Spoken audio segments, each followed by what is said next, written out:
Aujourd'hui, on se retrouve pour parler d'une méthode qui permet de se faire rembourser une arnaque internet ou une fraude à la carte bancaire. Il s'agit du chargeback.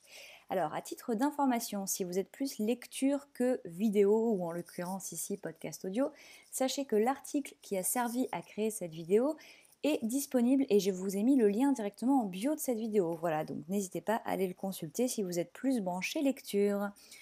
Donc, revenons-en à nos moutons.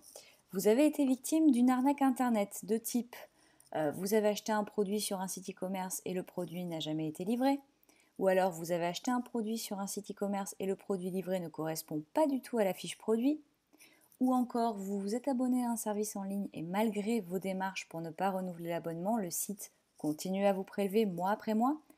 Un dernier exemple, l'abonnement caché, vous vous êtes retrouvé abonné à un service sans l'avoir sollicité. Eh bien, sachez que si vous avez réglé votre achat par carte bancaire, vous pouvez demander un chargeback, c'est-à-dire une procédure de remboursement auprès de votre banquier, entre autres. Comment et sous quelles conditions, c'est ce qu'on va détailler dans cette vidéo. Donc, premier point, sous quelles conditions puis-je demander un chargeback? Si votre cas fait partie des 3 hypothèses suivantes, vous pouvez entamer une procédure de demande de remboursement. Hypothèse numéro 1, les produits ou services que vous avez commandés n'ont pas été livrés ou ne sont pas conformes à ce qui vous a été vendu. Hypothèse numéro 2, le commerçant a fait faillite. Hypothèse numéro 3, vous êtes victime d'une utilisation frauduleuse de votre carte bancaire, c'est-à-dire vos informations de carte ont été piratées. Deuxième point, combien de temps j'ai pour demander un remboursement? Eh bien, sachez que votre demande de remboursement doit être présentée avant l'expiration d'une période de 8 semaines à compter de la date à laquelle les fonds ont été débités.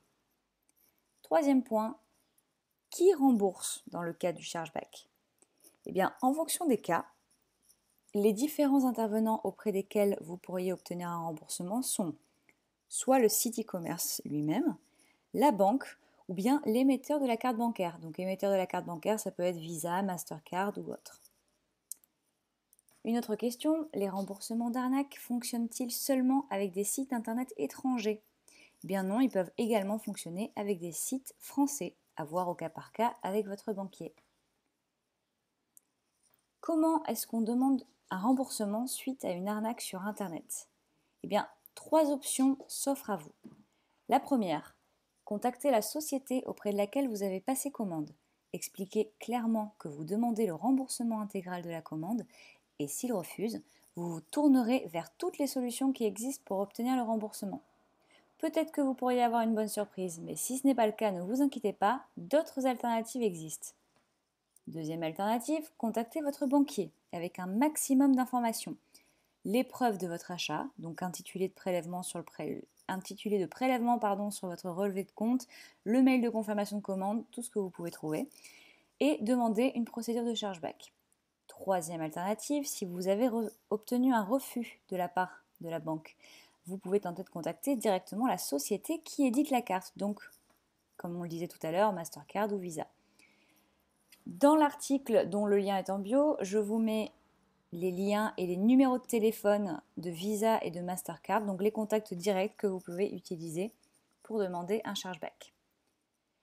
Quatrième alternative, si vous avez obtenu des refus de la part de la banque et de la société éditrice de la carte, voici quelques recours supplémentaires.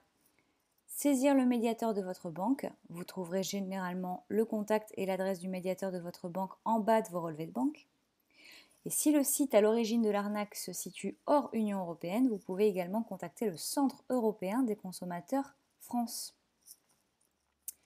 Si la thématique vous intéresse et que vous souhaitez aller plus loin et creuser un petit peu plus le sujet, sachez que je vous ai mis des informations complémentaires sur l'article dispo en bio, notamment la fiche de la DGCCRF, donc la Direction générale de la concurrence et de la consommation et de la répression des fraudes, qui est intéressante sur cette thématique-là.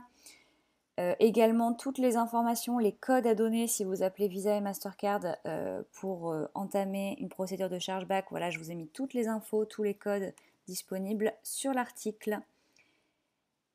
Qu'est-ce que je peux vous dire de plus pour conclure cette vidéo? On peut faire un tout petit point juridique. Que dit la loi en France? Eh bien, malheureusement, pas grand-chose. À ce jour, il n'existe pas de loi française qui permette simplement de récupérer son argent en cas d'arnaque ou de litige avec un commerçant.